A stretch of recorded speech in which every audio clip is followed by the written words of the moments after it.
Hey, what's going on, everybody? How we doing?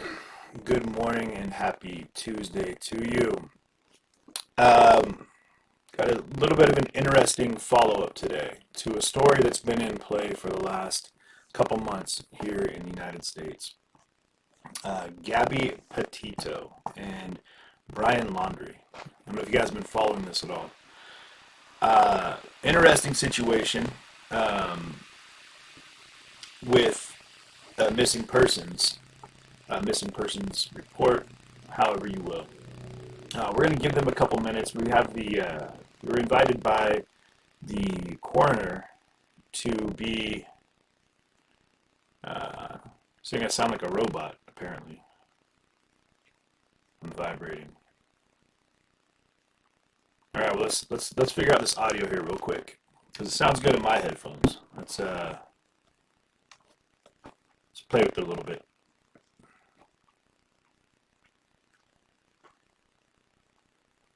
All right. Something went wrong with the mic, apparently. Okay. Vibrating, you're saying? It's vibrating. Okay. Um, let's do this real quick. All right.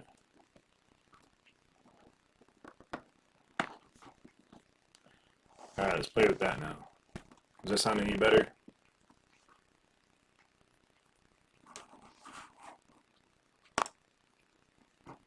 All right. And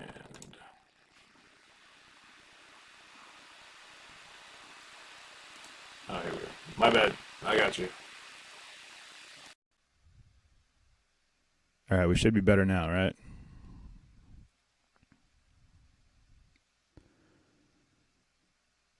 All right. How we doing?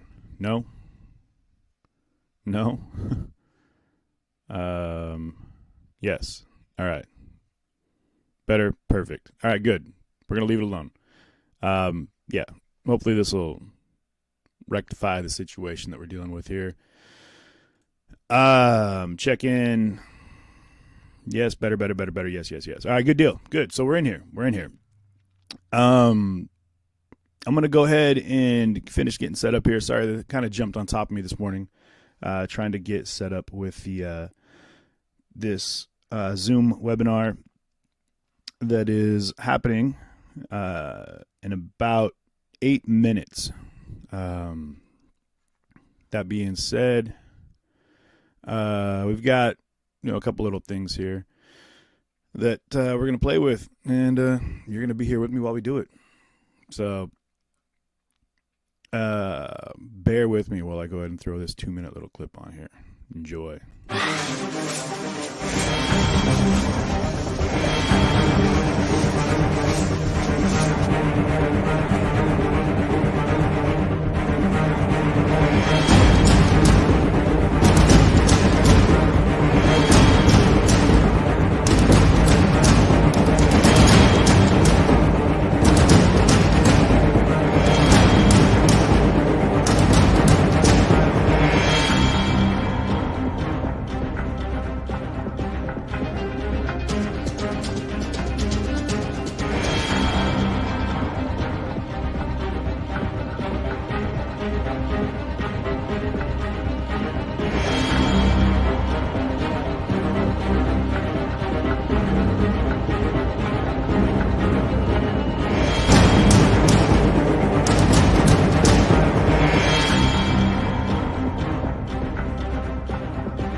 And we're back in here. All right, good deal.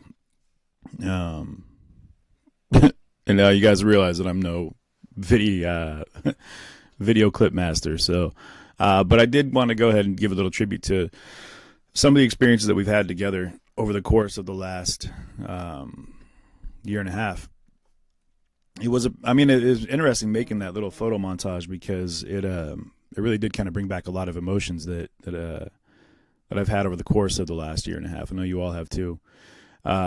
Teresa Murray, yes, I will be covering the Rittenhouse proceedings in November, and got a lot to talk about with that one. I know there's I've been getting a lot of questions, not just from folks here, but also from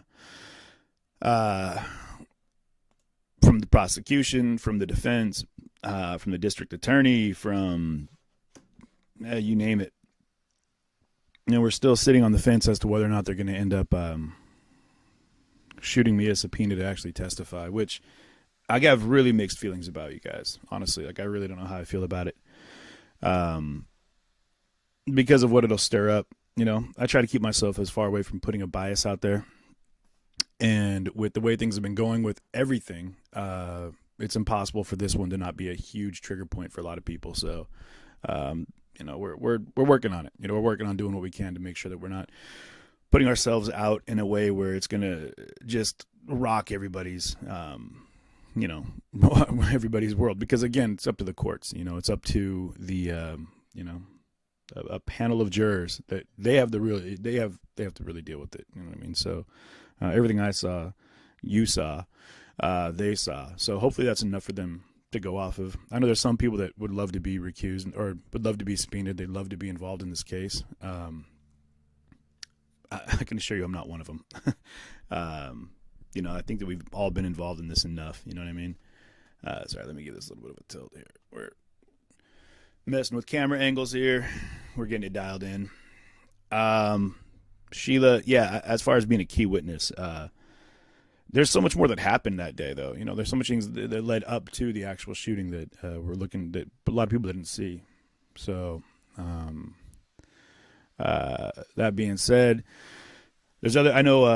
I talked to Corey Elijah out in Kenosha. He got subpoenaed, and it's an interesting thing for him because he was subpoenaed, if I remember correctly, by the prosecution, which is interesting because when you get subpoenaed, you're going to be questioned by both sides. I'll let you guys do the math on that one, though. Anyway, so Gabby Petito and her man, ex fiance now, Mr. Laundry. Crazy story. Honestly, what's not crazy about it is, and bear with me because we have like 1 minute until they do the presser here, and I want to make sure that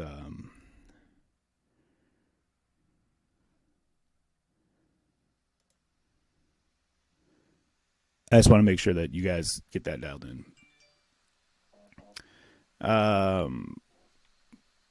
So I'm kind of just dragging for that to set up. Let me raise my hand here. Honestly, I'm not the best with Zoom meetings, so if I mess this up, here we go. Okay. So share screen here. Here's some audio.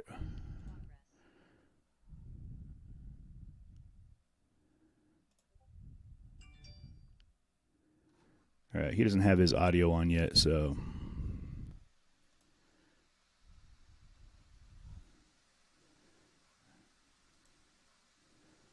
I think he's still getting set up a little bit as well. Or maybe he's not, and he just doesn't know what he's doing. Which would put him in the same boat that I'm in. No, it says that he's muted. Okay, so he's muted for the time being, but they are recording. No audio. Let me let him know real fast.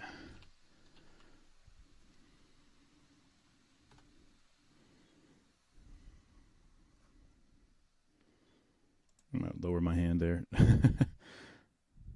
unmute yourself. Okay, good. I'm not the only one. All right, good. Hello, thank you all for joining us. I am Dr. Brent Blue, Teton County, Wyoming coroner. After a detailed investigation by our forensic pathologist, our anthropologist, and local law enforcement, with assistance from the FBI, the Teton County Coroner Office is filing the following verdict in the death of Gabrielle Lenora Petito. We hereby find the cause and manner of death to be the cause, death by strangulation, and manner is homicide. By Wyoming state statute, no other information will be released about the autopsy. The only thing that is released in the state of Wyoming is cause and manner of death. I think they said they can't hear you. Just 1 second. They're about as technically proficient as I am.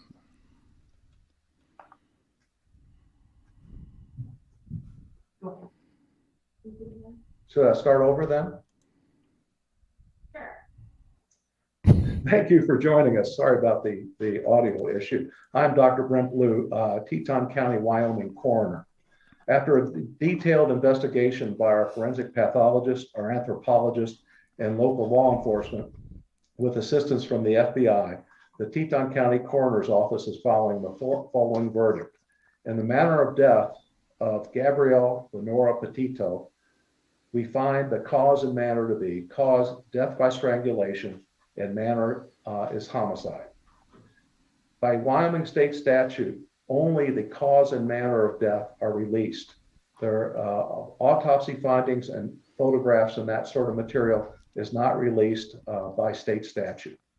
And I'll be glad to entertain some questions at this time. All right, so I'm not sure if they're going to let us. Has the body been returned? So has the body been returned to the family? Is what somebody's asking. Hi, Brian. This is Alex with the News and Guide. Can you hear me? Yes. I'm curious whether you're able to pinpoint a date of death and when, and if you know whether or when Gabby's remains will be returned to her family. The remains have been returned to the mortuary here, and the mortuary is dealing with the family at this time as far as the disposition of the remains. As far as the time of death, we are estimating 3 to 4 weeks from the time that the body was found. That is actually determined by law enforcement first, than our office.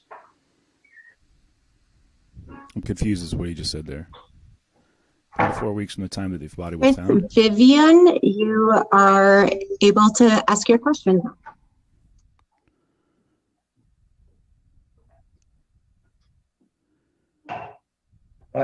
What's the question? I didn't hear a question.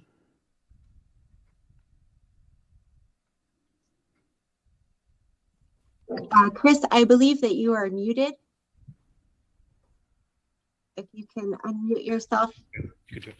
Okay, it's John Walsh from In Pursuit with John Walsh on Discovery ID. Dr. Blue, thank you for your time. I think everybody in the world believes that Brian Laundrie killed Gabby. With your extensive work on the body, are you sure that it's Brian Laundrie?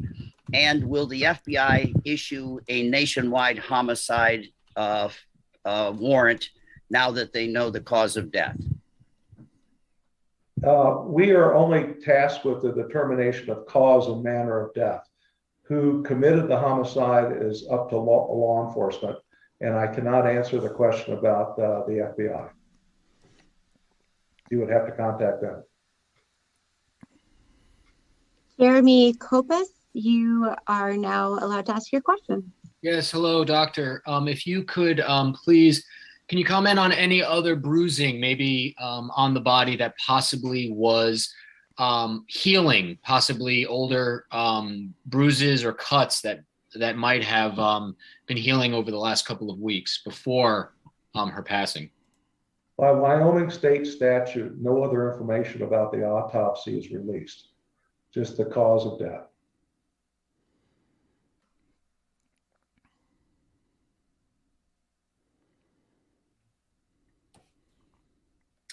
Hi there, this is Heather Lee, a reporter at ABC Action News in Tampa, Florida.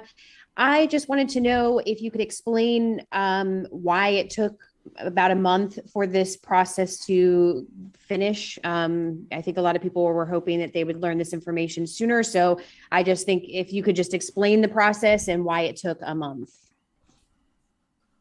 Well, the main reason was that we were very exacting in our examination and the detail by which that examination was done. We were waiting for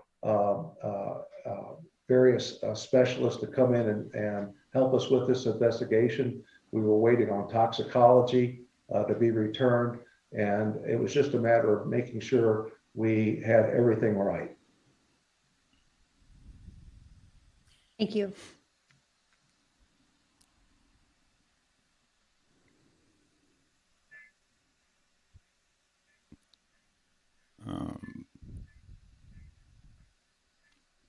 Is there another question? Brian Enton. I believe you're unmuted right now.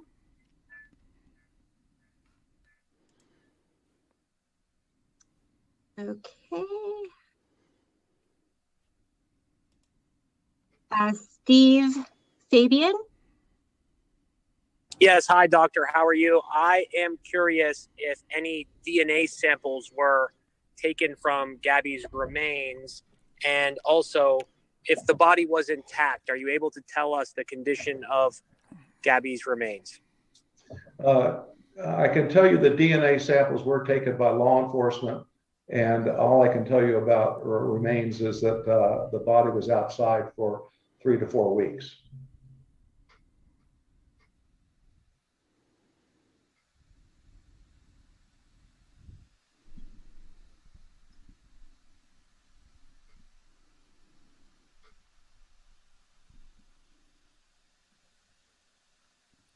Chris Vivian, do you have your hand up? I'm not sure if you can hear us as well, so I'm not trying to talk too much. Was that a question? I didn't hear the question there. Question. Dr. Blue? Yes. It's John Walsh again from In Pursuit with John Walsh. You will probably be the most important witness at the trial.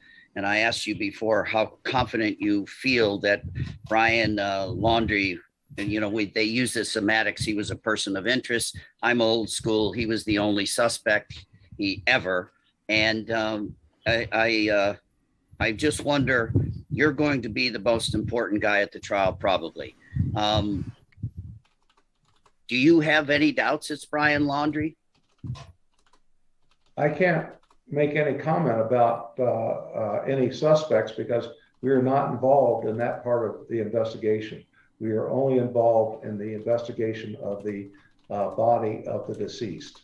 So who committed the homicide is really to be determined by law enforcement.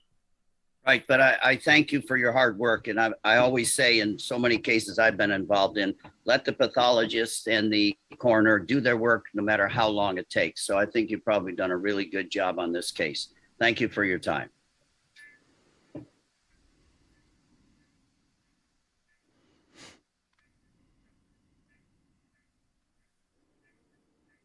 Hey there, doctor. This is Rochelle Aline with ABC Action News in Tampa. Just a quick question. Can you kind of walk us through the process to how you arrived at this specific manner of death?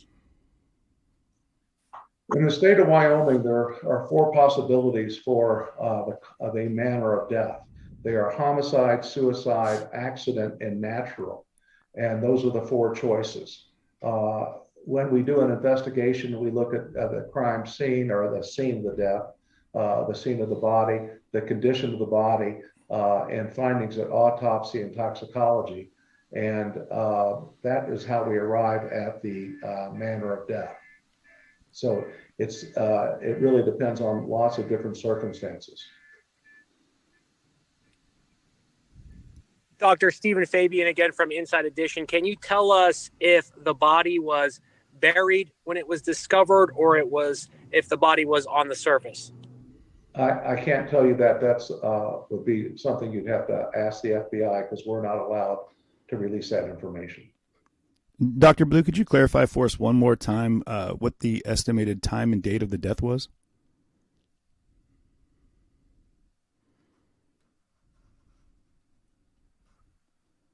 Kelly Vaughn.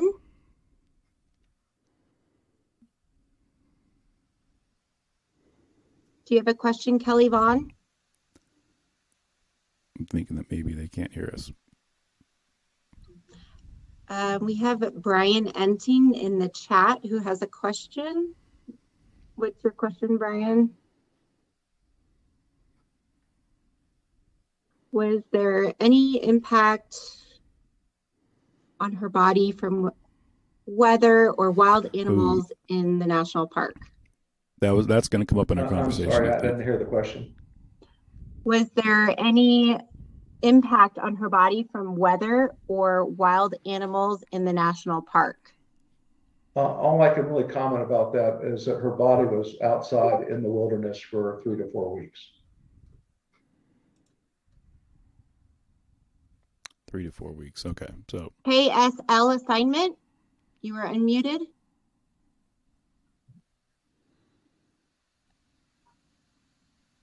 KSL assignment.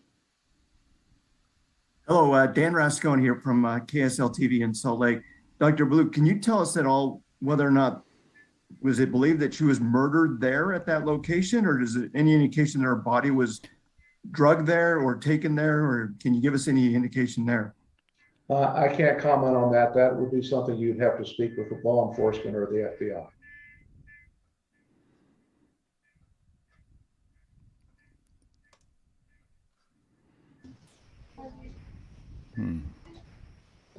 Matthew Sella. I think there's just a lot of people in here. So, do you have a question? Hey, Dr. Blue. It's actually Jimmy from DailyMail.com in New York here. What were the results of the toxicology report? And is there any suggestion that Gabby had any drugs in her system? And if so, what were they? The results of the toxicology are not public knowledge by Wyoming Institute, so I can't comment about that. Thank you. Yeah, Belinda, they did find another body. We in have the a area. question from the chat. Was Gabby Petito pregnant? There you She go. was not pregnant. She was not pregnant. Okay.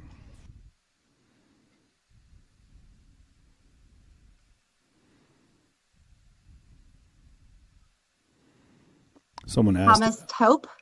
was it a manual strangulation? Hi, or by doctor. ligature? My question, did you seek the advice of a forensic entomologist or forensic botanist during the course of your investigation? The FBI has sent materials to a forensic entomologist.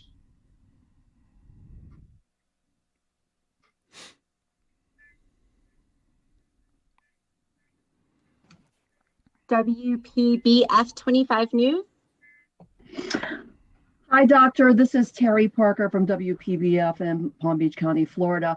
I'm wondering if you said you were very thorough in this autopsy and examination. Could you give us an example of the type of test and analysis you performed?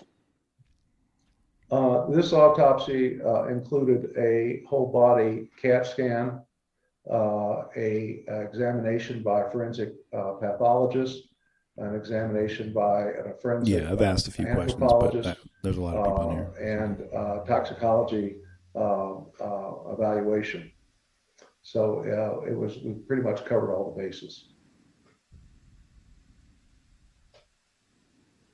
Jeremy Kopis. Yes, doctor, thank you for taking the question again. You mentioned that strangulation is the cause of death. Can you talk about how you came to that conclusion? I cannot. That is part of the autopsy findings and is not discoverable by Wyoming statute. Was there any other cause of death that was a possibility in this case? Well, we look at all causes, all possibilities when we try to determine cause of death, but this is the cause of death that we determined. I have a question from chat. It is, was the manner of death obvious? Strangulation marks, bones, injured neck.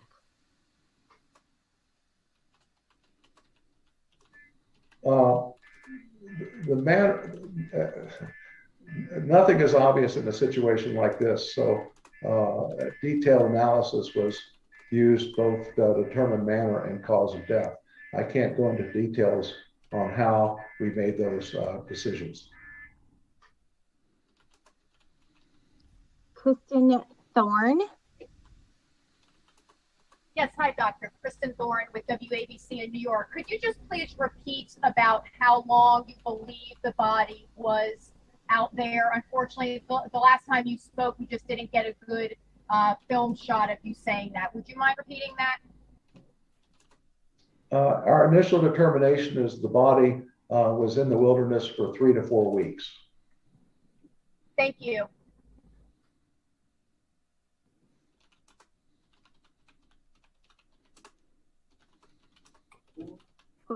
Jorge Fitzgibbon.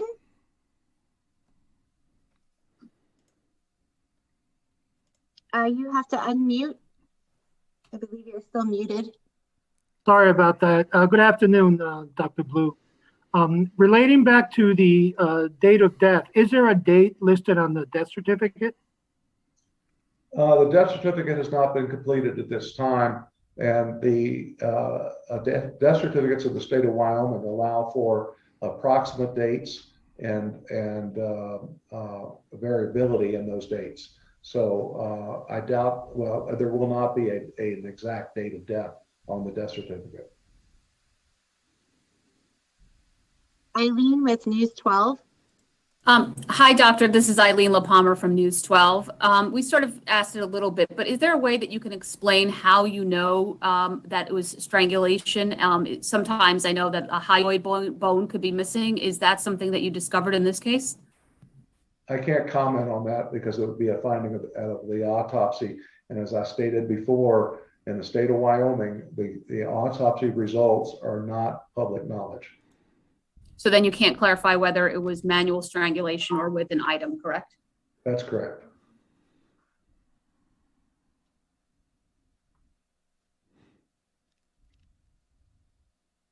Michael Ruiz. See, I've tried asking. Thanks for making time for us, doctor. Was the entire examination conducted at your lab in Jackson, or was Gabby Petito's body shipped to another facility? The examination was done entirely at our morgue in Teton County, Wyoming.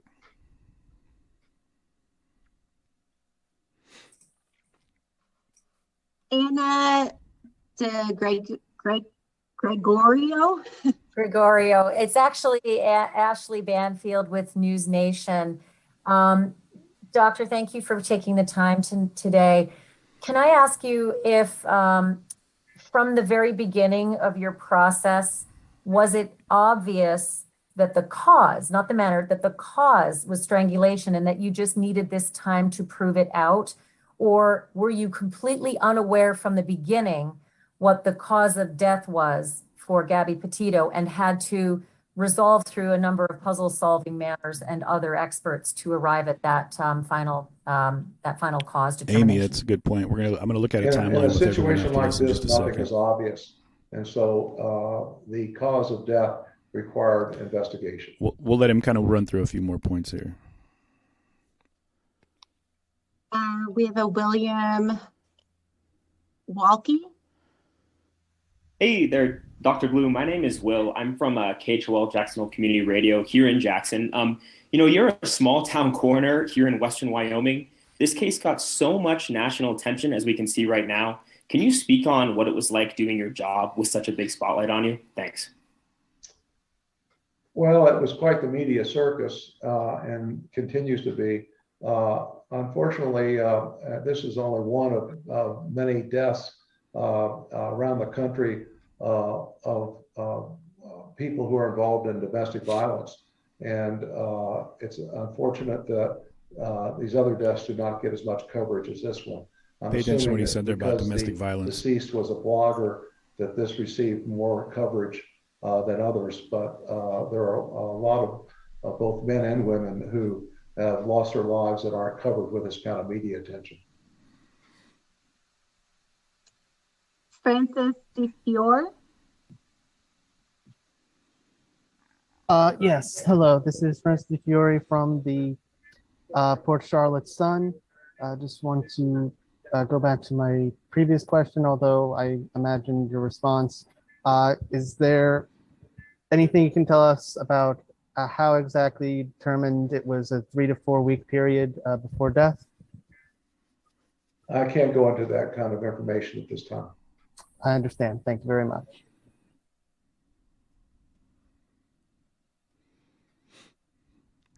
Mm-hmm. Why don't we take one more question then? We're going to run into that. Snack Squad. Jonah. Hey, this is Andy Mercado from Mercado Media.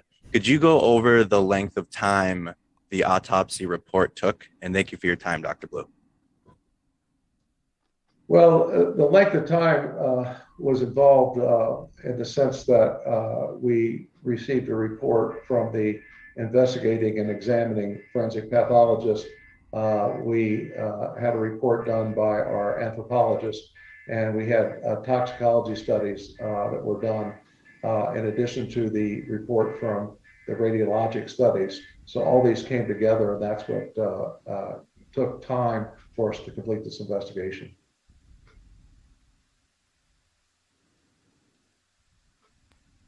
Hi, doctor. Could you speak to the state of decomposition, and did that at all hinder your investigation? No, I can't comment on that.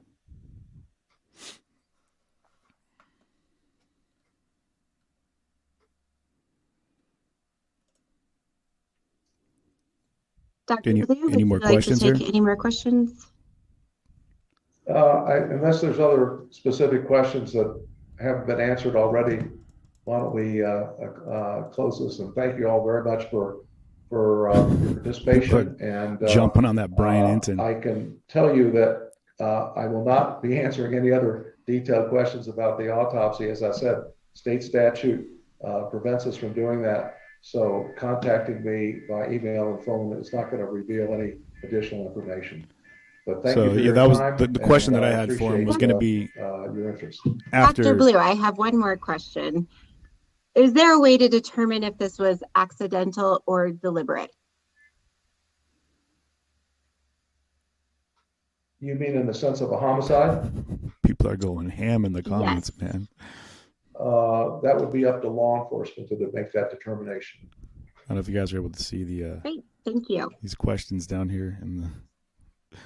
Again, thank you all very much for your time. Wow, they really they went all in. Recording stopped. And okay. Comment. I mean, it's okay. So on a real tip, so death by strangulation. I mean, it was either blunt force trauma is what I figured, or strangulation.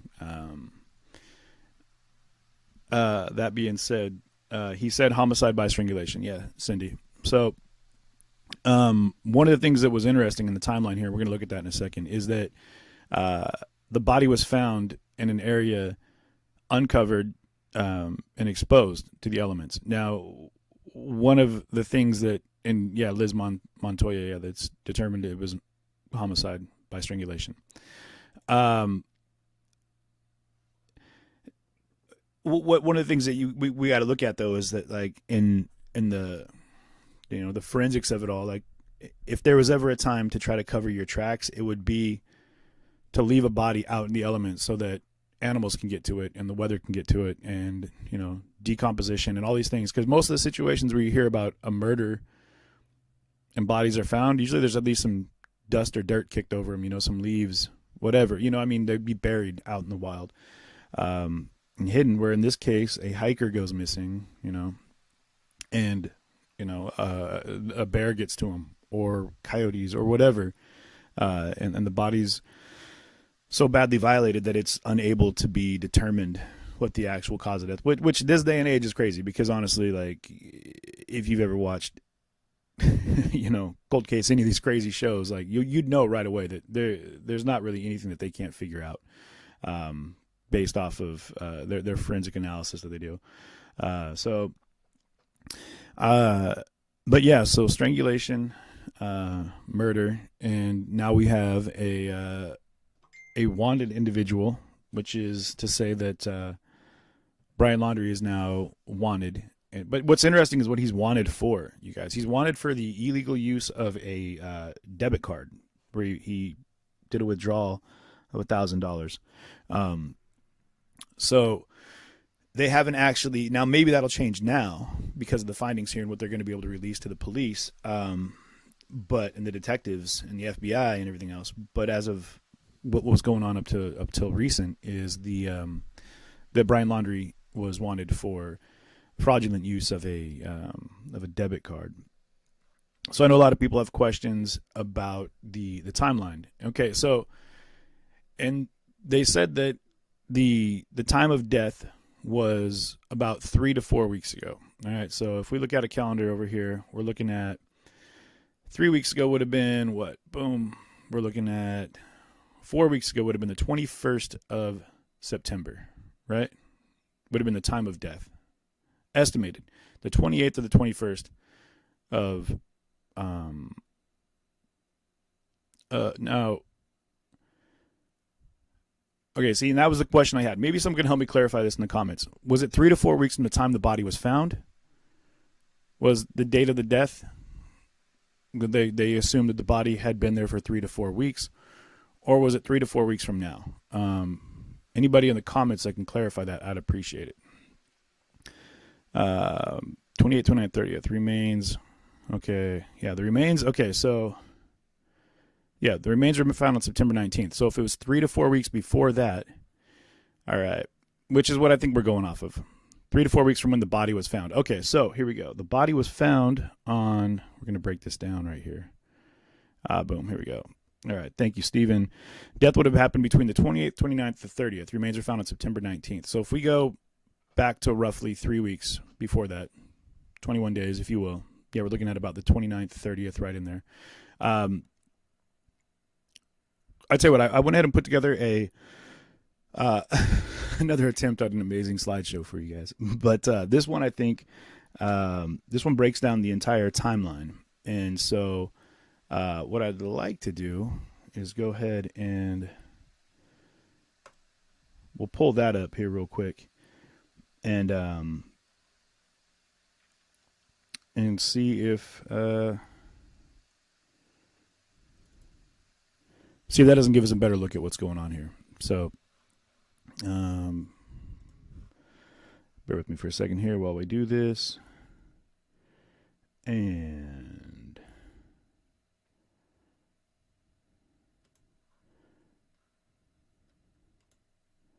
I'm going to go ahead and pause that and then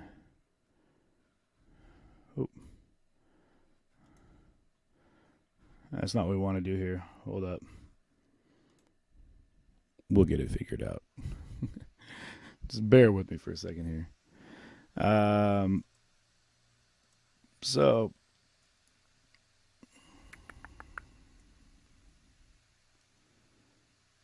let's do this here real quick.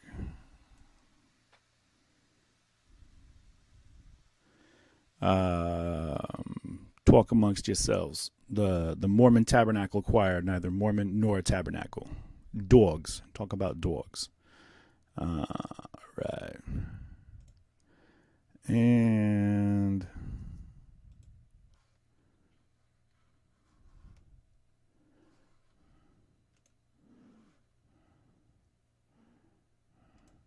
it's not what we want to do here.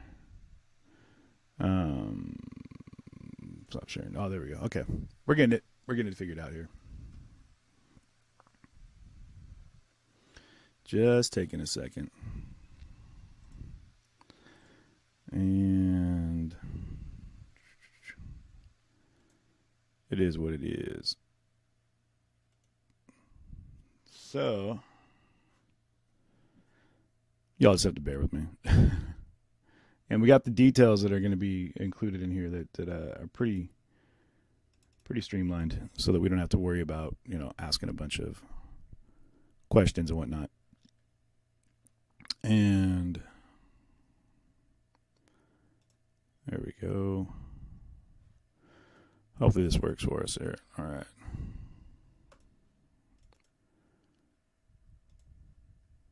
We're going to go over here. Boom.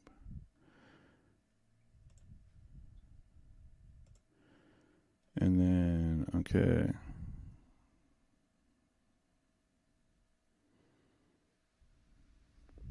We'll see. I mean, I know it might be pissing some people off, but hey, bear with me.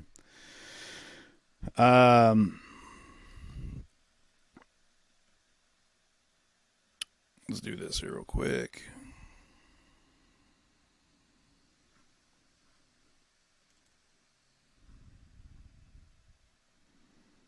Mm-hmm.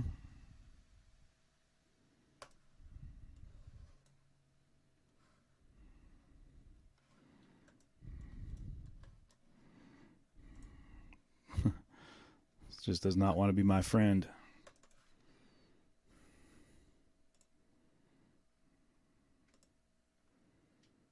Okay.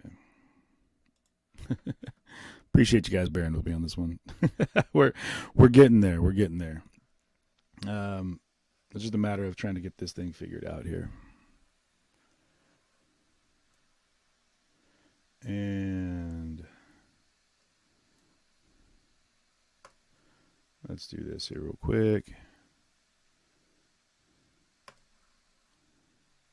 Son of a bitch. It keeps playing on the I'm making a timeline of events for you, Max. I promise you that. I'm doing it right now. So if you would just bear with me. Don't jump ship on us just yet. We got you. All right.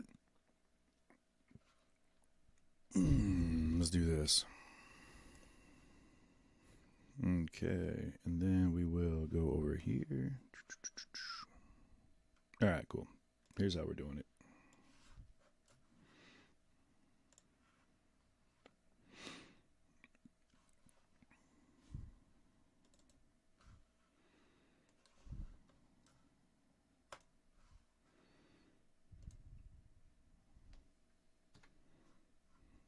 All right, let's do this. Share screen. Sure. All right, there we go.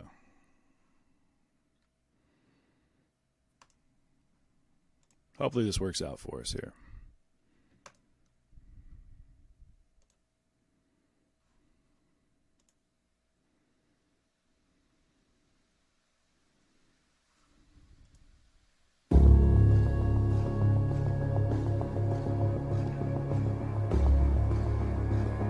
Can you guys hear that all right?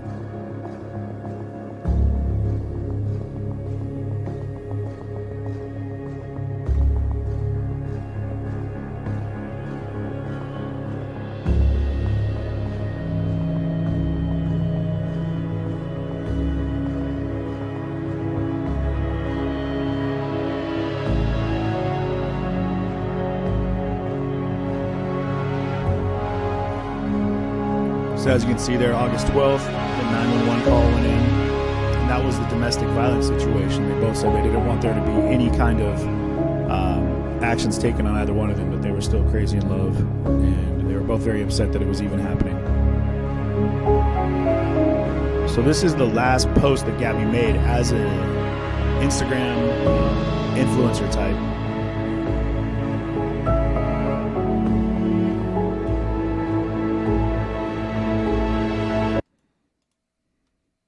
Sorry. My bad.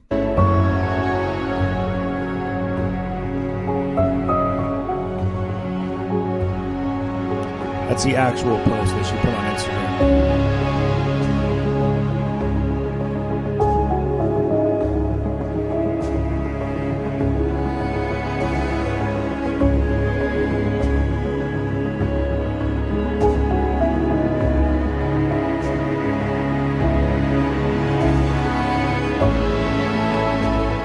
Now we're creeping up to the end of August.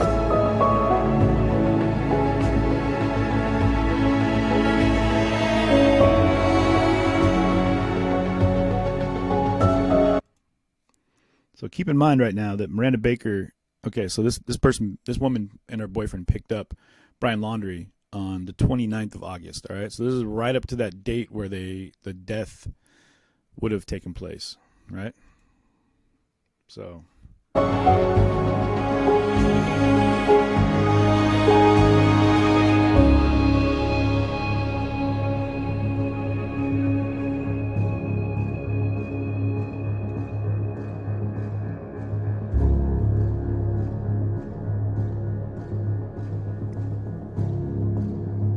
So this one's pretty interesting too. So I keep pausing it for you, but so this is August 30th. This is okay. It goes all the way up from August 24th, 5th, the 27th, and the 30th here.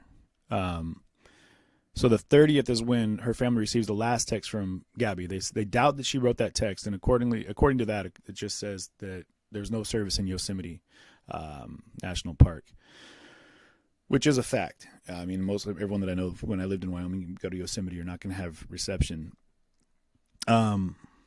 But you can see that there were more texts between, so the 24th, 25th, and the 27th, there's multiple texts that happen here. A lot of stuff going on between mom and Gabby. Up to the 30th, which we believe to be, the date she died, obviously, when they have what they said, a text that they doubt that she wrote. So, interesting.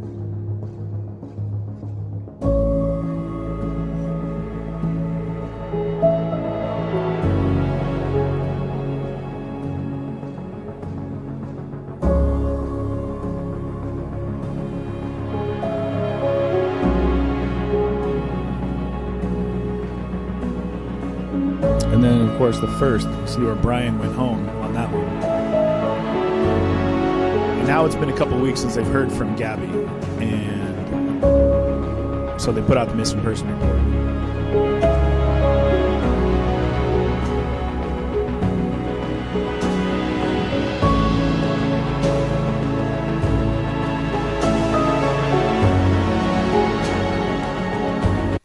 What's interesting about this is Brian Laundrie has refused to cooperate, and which is what they made him a person of interest. And then they wanted to find him, and he wouldn't answer questions.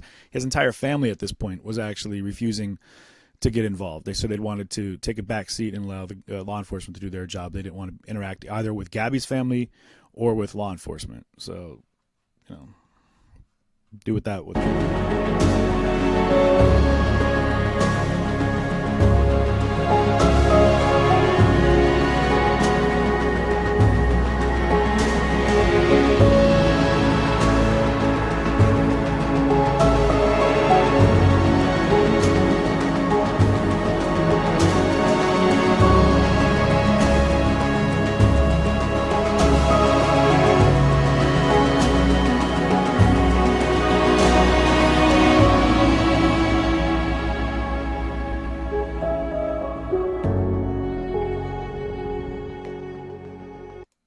And this is what someone was commenting on about how he wouldn't answer.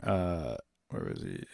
He and his parents refused to answer. Cherish Orr says he and his parents refused to answer any questions from her parents. But that's what they were doing, an appeal here. Like I said, Petito's family reached out to the Laundrie family earlier in the month for information on Petito's whereabouts, but his family refused to answer any questions. Again, all super suspect, right? I'd be pissed if it was my family. Just, enraged.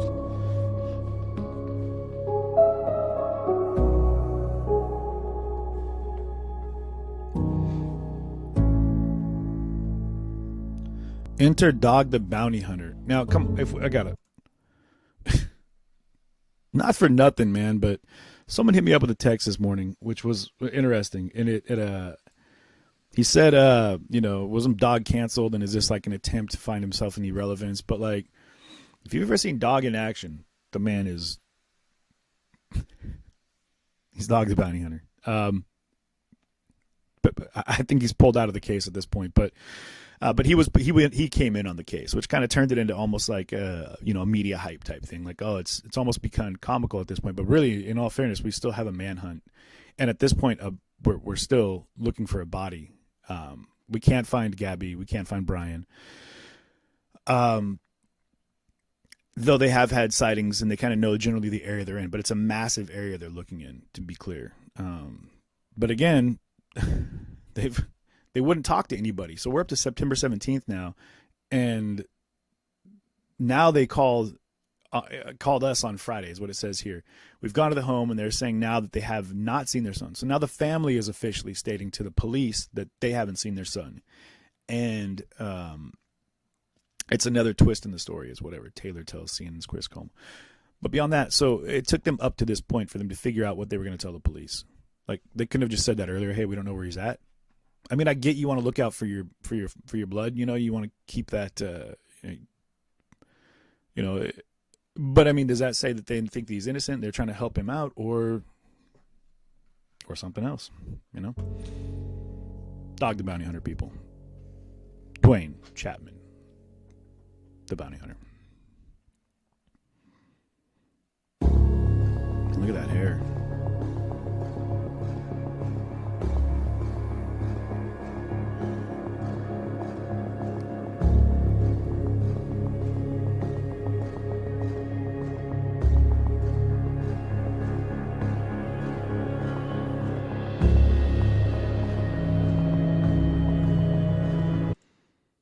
Nope, sorry.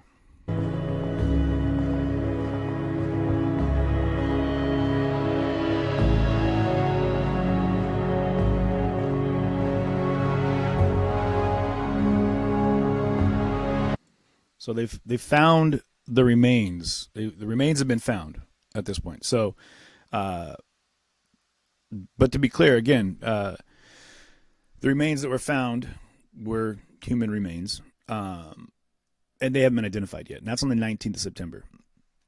Okay, so we can identify that as the date that a body has been found. So.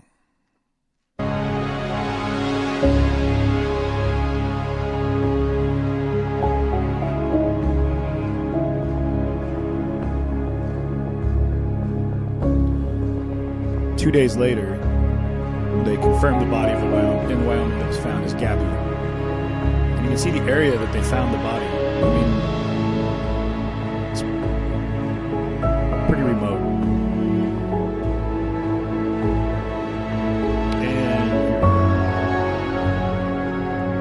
And so this is what I was talking about.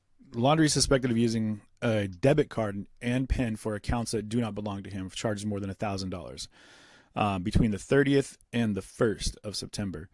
So the use of unauthorized devices related to Laundrie's activities after Petito's death, the FBI says. So the use of this was unauthorized, and it was related to Laundrie's activities that are involved in the Petito's death. So there's some wording that goes into that leads the door open for what they're already leaning on early on as far as September 23rd. And then up here you can see the actual arrest warrant, that is the indictment for arrest, which is placed out by the District Court of United States District Court for the District of Wyoming. And it says, I'm sure you can read that on your own, but Brian Laundrie knowingly with intent to defraud used one or more unauthorized access devices, namely a Capital One bank debit card ending in 8774 and a personal identification number for Capital One bank accounts ending in 0525 and 8665. And by such conduct obtained things of value aggregating to 1,000 or more during the period which affected interstate commerce. Okay, so the only thing that we could put together on that is that it was not his card, and so they were looking for something to grab onto him for, something to go ahead and tag an arrest warrant on. Now, that could be that it was Gabby's card, and because he's not a signer on her account, that at that point, he's used somebody else's card fraudulently, and now they have a reason to go ahead and put out an arrest warrant. Now, there's other people that were involved in this, and that's where things kind of spiral in another direction, and it could have been one of their cards too. We don't know. But as of right now, I'm assuming, and again, that's an assumption, that it's probably just they were looking for something to hold on to, and that's where Gabby's card comes into play, which he used. And then, of course, you can see down here on the bottom corner here that the District Court of Wyoming issued a federal arrest warrant for Brian Laundrie pursuant to a federal grand jury indictment related to Mr. Laundrie's activities following the death of Gabrielle Petito. That could just be timeline situation. They want to make it clear that it happened after her death. So that'll tie back into the court proceedings later on. Basically, they're just, it could be timeline is what I'm getting at. So, but the FBI is personally involved in this one now. So, and one of the things I said, which affected interstate commerce. So it was something that happened across state lines.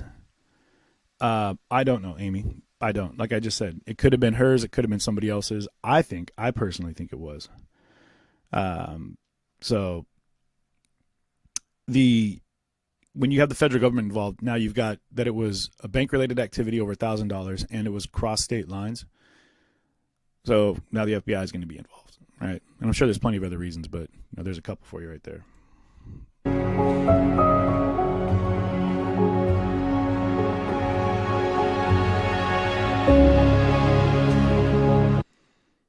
Sorry.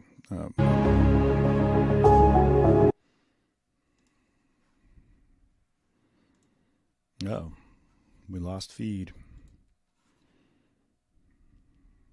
Oh, that was the end of it. That's why. So, so yeah, the last thing that we're looking at here is that the arrest warrant issued. That's September 23rd. Fast forward a little over 2.5 weeks later to where we're at now. So, yeah, so that's what's going on. That's where we're at. So that's our timeline as it sits with the Petito case. That's a good question. Why did her parents wait 2 weeks to report her missing? I think you have to wait a certain amount of time in order to report. I think it's just 48. Excuse me. I think it might just be 48 hours. I'm not sure what the details in there. Anyone in the comments could go ahead and say if there's anything that they have any idea on. Cindy, apparently they were saying they were engaged to be married. So, they probably were living together, And Nicolette, guys, says Ted Bundy's mom thought he was innocent right up until his execution. I mean, that's a mother for you, right? Not my mom, though.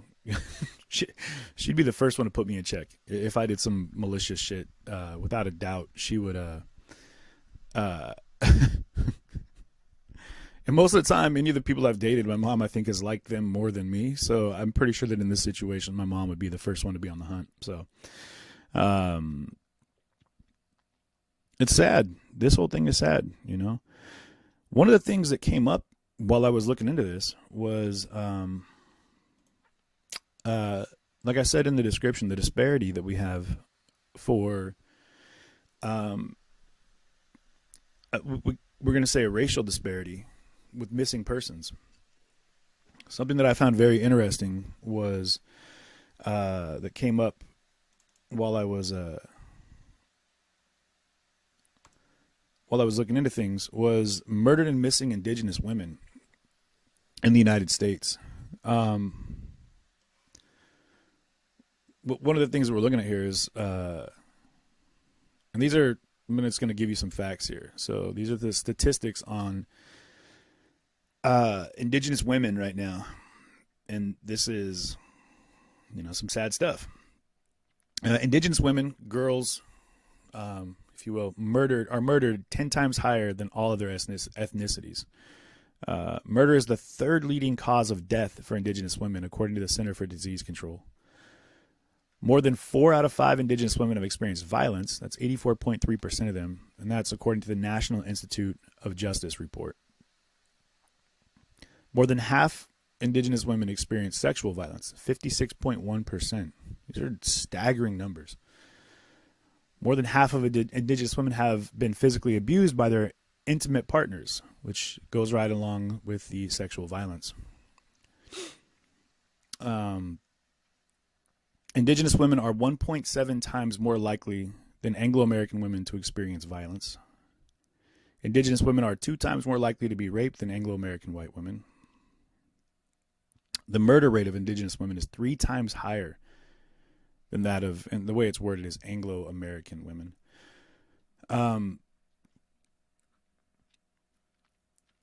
it took up till May 5th, 2019 for the White House to put a proclamation officially designated as the National Day of Awareness for Missing and Murdered Native Women and Girls. One of the things that got me was that as of 2016, the National Crime Information Center reported 5,712 cases of missing American women. Now, we're just going off of numbers here and dates. So 5,712 cases of missing American, Indian, and Alaskan Native women and girls. What's interesting is the U.S. Department of Justice Missing Persons Database has only reported 116 cases out of those 5,712. The majority of the murders are committed by non-native people on native-owned land. And again, we have an issue there between the jurisdictional rulings between the state, local, federal, and tribal law enforcement. It makes it, basically impossible for people to start investigations, which is terrible because there's like I said, the disparity, like there's that gap there. And I think that there's one of the things that I've found in my time in the journalism world that I live in, one of the sad things that we've come across is that people do things, Denise, just to answer your question, people in so many situations do things because they can, we call them crimes of opportunity, right? And in that, it's to a point with a lot of things that people do where if they feel they can get away with it, they'll do it. And there's something in that person. There's something going on in them, something that's not right, where they, especially when it comes down to harming another human being, where they feel that if they can get away with it, they'll do it. And like I've said before, in the wake of chaos will thrive. And that, I think, is something that has become strikingly apparent over the course of the last year and a half, creeping up on 2 years, which is the fact that if people have anonymity, if people have the opportunity to operate in the shadows, and they can do things without having to worry about retribution or any kind of, fallout, any kind of damage that's going to come via their way, be it through the court systems, be it through a direct cause and effect through, eye for an eye type situation. There are those people that'll do those things. That'll cause chaos, mischief, and mayhem, all those things. Amongst those, there are those that once they know they can get away with something, like homicide, rape, kidnapping, human trafficking, if there's no reprisal for these things, if there's nothing that's going to come their way via the way of prosecution, then there are people that will do that. There's evil people in the world. We know that. That's not a secret. What's terrible about it is that it's taken up until recently for things like what was happening in Bonnie, to be specific, on reservation land, on tribal owned land, tribal run land, indigenous run land. But again, being sovereign and having the opportunity to operate under your own construct does not exactly give a yielding to the floor of opportunity for investigation when it comes to involving the federal government, state, local police, all those things, because there's a disparity between the tribal law enforcement and with the United States, if you will, our common law enforcement. And that's what we're going to look into, guys. So, AJ, it's a great question. And this is what we're hoping to accomplish with this show. With everything we do here, it's how can we make a change? Instead of just pointing out that there's something happening, what can we do to help make a change? How can we be involved in a way that'll benefit the world that we live in? And that being said, we're going to look into this further, collectively, as a channel here, if you will. It's a reach out to everyone here. If there's any indigenous women that are involved in these cases, that are involved in fighting this issue, I would encourage you to reach out to me at cj@cjtv.live. Shoot me an email. Let's talk.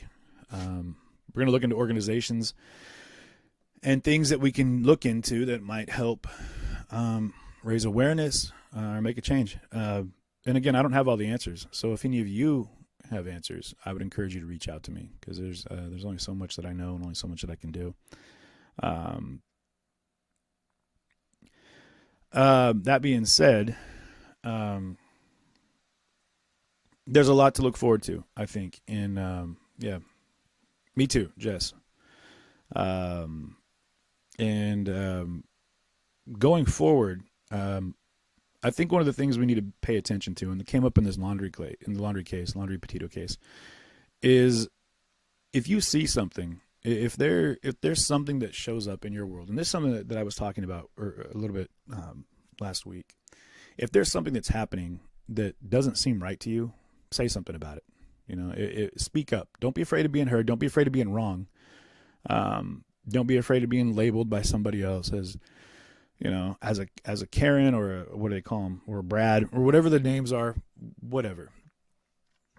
Don't be afraid to speak up, because what happens is you see it in the Ted Bundy. I mean, we mentioned some of these other crazy people. What happens is, there was one of the victims escaped from Ted Bundy and made it to the police, and they returned him to Ted Bundy. You guys remember this situation? Even though it didn't seem right. It just, whatever it was, it comes down to just don't let things slide by you if they don't feel right, if they don't seem right. And that goes for more than just major issues. I'm talking, if there's a domestic situation happening and you feel someone's in danger, like, don't be afraid to ask. It's not insulting for you to ask. What's going to be terrible is if you don't, and they are, and then something bad happens. And it'd be terrible for that, first of all, to happen, but also for you to have that on you moving forward. Oh, Jeffrey Dahmer. Sorry, Amanda, thank you. Did I say Ted Bundy? Yeah, Jeffrey Dahmer is what I'm talking about. I was trying to move it away from the Washington area, I guess. we have a reputation over here in the Northwest. But beyond all that too, but we come down to a place in our nation right now, and in the world really, where we have to worry about being canceled, right? We have to worry about blowback from people. We have to worry about what our opinion is going to do or our thought is going to do, a question might do, because to the world, right? Because people want to throw that back in your face and turn you into a monster for even asking a question, which I had to work on getting over, because I asked a lot of questions when I first started. I was just talking to my guy Omar Salisbury from Converge Media a couple days ago. Actually, it was on my birthday on the 9th. Oh, and a big shout out to everybody for the happy birthdays, for all of the love. Thank you very much. I appreciate it. It really means a lot. Had an amazing day. Thank you so much. But either way, some of the conversation we had kind of came down to the fact that people are afraid of having those conversations because they're not allowed to, because the world around them has told them they're not allowed to communicate in a way that might upset or offend somebody, but that's not where we're at, though. We're not in a world that we need to hide behind or fall short of somebody else telling us that their feelings are hurt because of something that we might have brought up. We're sensitive individuals, right? I would hope. I know I am. However, there's plenty of times that come up where your feelings don't matter.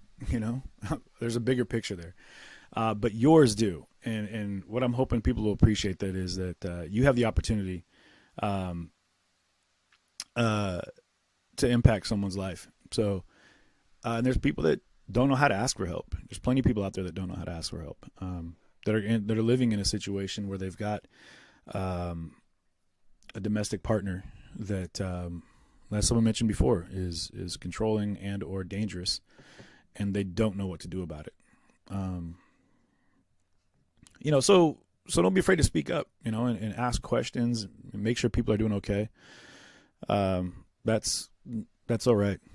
The fear isn't in the question. Sorry, back to what I was talking to Omari about. He was laughing because when I first met him, out in the streets of Seattle during the Occupy protest, and we're walking around. We had some pretty good conversations, and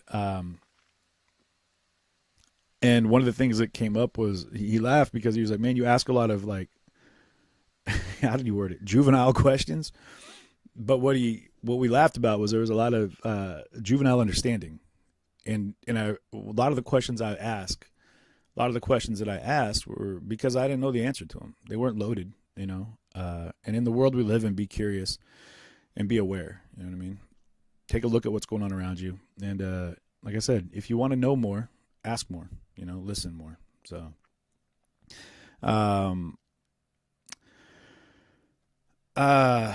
so I'm gonna look at some of the comments over here. But yeah, the clarification is on Jeffrey Dahmer, not Ted Bundy. And yeah, so Dahmer went for young boys, and one escaped with an acid-filled hole drilled in his head, and they returned him because he couldn't speak. That is terrifying. Terrifying. He had a hole drilled in his head that was filled with acid that scrambled his brain, and he couldn't speak.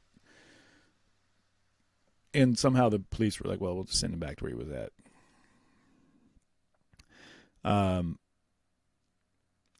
Yeah, there's a lot of scary stuff out in the world, guys. You know, there's a lot of things that happen that we should avoid, that we can avoid. That being said, moving into and trying to tie it into what we're looking at for one of our next one of the shows we got coming up here is avoidable element, avoidable deaths, things that are happening in our nation right now. And we're not gonna we're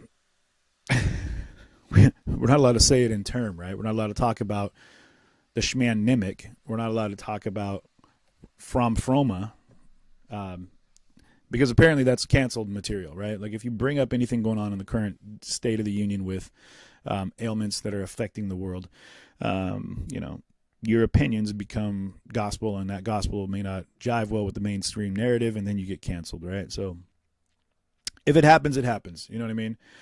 But let's go ahead and talk about it. And what I want to get into at some point, like I said, is the preventable things that are happening in our world right now. And I'm not just talking about domestic violence. I'm not just talking about, you know, the things that we're looking at right now and today with this current case in play, but with some of the other things that show up on the statistics. And I'm talking about the WHO, CDC. These are, you know, accredited, you know, statistics that are staggering and heartbreaking, really, as I look at them. So that as a precursor to things yet to come. Encourage everyone to set up notifications on all the media that you happen to be on right now. And I should have said that from the jump, but if you don't know that, maybe I can't tell you. What I would encourage people to do is set up notifications on Facebook, YouTube, Twitch, Twitter. Come on over to my personal page and follow there. I try to update people there as to what's going on with the media page, just in case there's any problems. Check it out and set up the like and follow, all that you guys get. I don't really jump too much into into pitching that out, but I definitely encourage you to do so. Because like I said, we're kind of getting into a flow here, and we got a lot of stuff coming up, a lot of things that you look forward to. And I'd love for you to be here with us. You know, I'd love for you to be a part of it. And share the stream. That's the other thing. Comment, you know, jump in, be a part of it, you know, be a part of the exchange that we have here. Keep it civil, keep it respectful, stay curious, and ask questions. We have the comment section over here for a reason, or over there for a reason, wherever it is on your screen, if you see it. I'm not sure how you guys see it. Yeah, be a part of it. And we got a lot to look forward to. So, again, I appreciate everyone here for joining us today and for being a part of this case that we were kind of following here today. Again, it's interesting for me because I do try to avoid mainstream media as much as possible. So a lot of times I miss out on cases that are taking place. I miss out on a lot of the things that are happening in the news, and which sucks because it's tough that you need to go into mainstream media to take cues about what mainstream media is not properly reporting on. But you have to get an idea of what's out there because they do have a bigger reach than I'll ever have, potentially. Who knows where we'll go, but I love you guys. I do appreciate, again, your support, all the contributions that come in that make the operation of the show possible. You guys are amazing. And to all the supporters over on the supporter page, shout out to you. Big shout out to the mods and everyone that's on here. We have an incredible squad here, you guys.